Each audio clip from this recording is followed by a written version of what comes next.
दोस्तों नमस्कार, मैं उमेश गौतम, मध्य प्रदेश समाचार से। वर्तमान में सरकारों की गलत नीतियों और प्रशासनिक क्षमता का गलत तरीके से उपयोग करने के कारण देश के हालात खराब होते जा रहे हैं। ऐसा लग रहा है कि जैसे मध्य प्रदेश भी उत्तर प्रदेश की बनने की चाल पर अपने कदम डाल चुका है। डॉक्टर मोहन यादव की सरकार जब से आई तब से मध्य प्रदेश में अपराधों का ग्राफ ऐसे बढ़ा है कि जैसे नदी का पानी बहाव में तेज बहता है। हम आपको बता दें, प्रशासन किसे कहते हैं और प्रशासन बनता कैसे है और प्रशासन की क्रियान्वयन कैसी होती है। शायद अधिकारी इस बात को भूल गए हैं कि प्रशासन का शब्द क्या होता है। ना तो उन्हें प्रशासन शब्द का ज्ञान ही है, ना प्रशासन प्रक्रिया का ही ध्यान देते हैं। एक अड़ियलबाजी अपने आप को अंग्रेजों के जमाने के अधिकारी समझते हैं। आपको बता दें, प्रशासन का मतलब होता है प्रा प्लस शासन। प्रा का मतलब होता है उचित तरीके से, शासन का मतलब होता है कार्य करना। प्रशासन का मतलब होता है उचित तरीके का प्रबंधन, उचित तरीके का कार्य करना। लोक हित में कानूनी संविधान के अनुसार कार्य को परिणत करना प्रशासन का प्रथम दायित्व होता है। और उस प्रशासन के अंदर प्रशासनिक अधिकारियों को इस बात का ज्ञान होना चाहिए कि वो मालिक नहीं, आम जनता के नौकर हैं।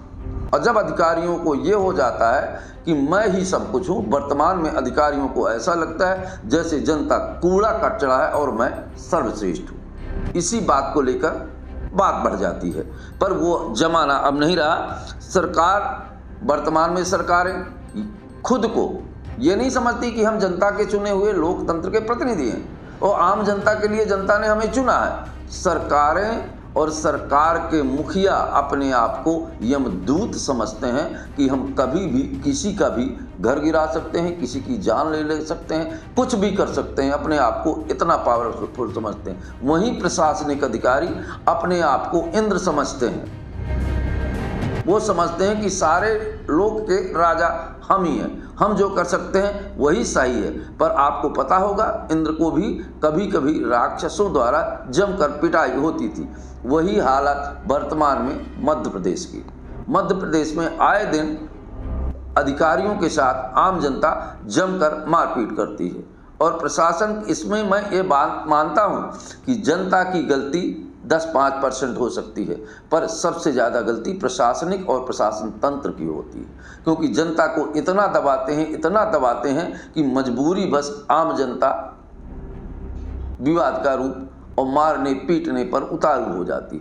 नहीं तो जो जनता प्रशासन के सामने जाके हाथ जोड़कर गिड़गिड़ाती रहती है, न्याय की उम्मीद के साथ जाती, वहीं प्रशासनिक अधिकारी न्याय तो कम देते हैं, निचोड़ते ज़्यादा हैं। उसके साथ साथ ऐसा समझते हैं कि जैसे हम इंद्रदेव हैं और इसको हम चूस डालेंगे। और जब ये इंद्रदेव बनते हैं तब जनता जनार्दन बन जाती है और इनके ऊपर अपना प्रहार करती है। तो दोस्तों, सबका है। राजनीतिक लोगों को इन दोनों के बीच में बैठकर यमदूत का काम करते हैं। जनता की तरफ होकर अधिकारियों को गाली देते हैं और अधिकारियों से कहते हैं कि कब्जा हटवाइए, झगड़ा करवाइए। ये राजनीतिक प्रोपेगेंडा चल रहा है। पर सरकार को और प्रशासनिक अधिकारियों को मैं एक बात बता देना चाहता हूँ कि ना तो अब वो नीतियाँ रहीं, ना ही जनता अनपढ़ और मूर्ख थी। अभी भी जो प्रशासनिक अधिकारी अपने आप को अंग्रेज़ों के ज़माने के कलेक्टर समझते हैं या अंग्रेज़ों के ज़माने के अधिकारी समझते हैं, तो भले ही वो पास करके IAS और IPS बन गए हैं, पर उनको एक बार फिर सामाजिकवाद का अध्ययन करना चाहिए। आम जनता के परेशानियों का एक बार संवेदन रूप में भी समझना चाहिए। और इस तरह से अकड़बाजी करेंगे और जनता के साथ व्यवहार सही तरीके से नहीं करेंगे तो निश्चित ही तौर पर ही आने वाले समय में यही दूरगामी परिणाम होंगे। बात कर रहे थे मध्य प्रदेश की। मध्य प्रदेश में तो हालात बहुत बुरे हैं। CM यादव भले ही मंच से खड़े होकर बड़ी बड़ी पोड़ी बातें देते हैं, पर इस बात में कोई दो राय नहीं कि मध्य प्रदेश उत्तर प्रदेश का पर्यायवाची बनता जा रहा है।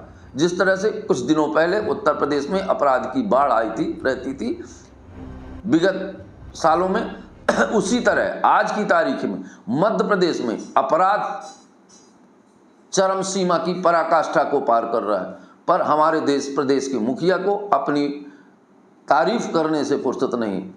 रामायण में भी परशुराम ने कहा था, लक्ष्मण जी ने कहा था परशुराम को कि अपने मुख तुम अपनी करनी बार अनेक भांति बहुवर्णी, पर जमीन में कहीं कुछ दिखाई नहीं दे रहा। यही हालत वर्तमान में मध्य प्रदेश सरकार की है और प्रशासनिक अधिकारियों की है। मैं देख रहा हूँ, हम देखते हैं कि प्रशासनिक अधिकारी यहाँ तक कि नेता मंत्रियों पत्रकारों सबको धमकी देने से नहीं चूकते। तो आम जनता जब पकड़ती है तो निश्चित तौर पर अपना दर्द निकालती है। बात करते हैं सीधी में हुए नायब तहसीलदार के ऊपर मारपीट की वजह क्या थी और क्यों लोगों ने मारा। सीधी के पटेहरा गांव का मामला है। वहाँ का चपरासी अतिक्रमण हटाने के लिए कागज देने गया था। जनता ने उसको विरोध किया। तहसीलदार मौके पर ही पहुंच गए। मौके पर पहुंच गए, कुछ ना कुछ तो तहसीलदार ने कहा, तभी तो जनता ने उनको दौड़ा दौड़ा कर पीटा। ऐसा नहीं है कि इन्होंने कुछ नहीं कहा होगा और जनता इनके जाते ही इनको मारपीट करने लगी। तो मानता हूं कि आम जनता भी 15-20% दोषी है, पर प्रशासनिक अधिकारियों की अकड़बाजी और स्वयं को इंद्रदेव समझना, स्वयं को दुनिया का सबसे ताकतवर व्यक्ति समझना, इस की वजह से ही जनता आखिर, एक कहावत है ना कि जब जान जाने लगती तो चींटी भी चाप देती, वही हालत वर्तमान में मध्य प्रदेश की है और मध्य प्रदेश की दुर्दशा को देखकर बैठे रहते हैं। हालांकि इस पे कोई बोल नहीं सकता, कोई कर नहीं सकता, क्योंकि अगर आप बोलोगे तो हो सकता है सजा के हकदार निरपराध आप भी हो सकते हैं। दोस्तों नमस्कार, मैं उमेश गौतम, समग्र प्रदेश समाचार से। मैं राकेश कुमार विश्वकर्मा, मेरे द्वारा 2 तारीख को एसपी ऑफिस में शिकायत की गई थी। लोकायुक्त ऑफिस में लोकायुक्त ऑफिस में मेरे द्वारा शिकायत की गई। आरटीआई के बदले मुझसे 5,000 रुपये की डिमांड की गई है। क्या आपने क्या मांगा था? आरटीआई में मैंने कुछ कर्मचारी हैं, उनके पदस्थापना आदेश सहित सत्यापित कॉपी मांगी थी। क्या हुआ? उनके द्वारा सत्यापित कॉपी थे आप? इस जानकारी को जानते? विनीता विलियम्स से मेरी मुलाकात हुई इस दौरान। क्या है वहाँ पर? वो आरटीआई प्रभारी हैं। किस कार्यालय में? मुख्य चिकित्सा एवं स्वास्थ्य अधिकारी जबलपुर में, मतलब विक्टोरिया हॉस्पिटल में? Victoria hospital. कितने की डिमांड की गई? कितने पैसे? 5,000 की डिमांड की गई थी उनके द्वारा। तो फिर आपने क्या बातचीत, मांगने पे क्या कहा उनसे? मांगने पे हमने बोला कि मैम आरटीआई में पैसा कब से लगता है, तो उनके द्वारा हमें ठीक है बोला गया कि सभी का पैसा लगता है, आपको देना पड़ेगा। तो कितने पैसे पे बात तय हुई आपकी? 4,000 में तय हुई, जो हमारे द्वारा दिया गया उनको। कब दिया गया? आज 6 तारीख को दिया गया। 6/5/25 को? हाँ सर। ठीक। राकेश कुमार विश्वकर्मा,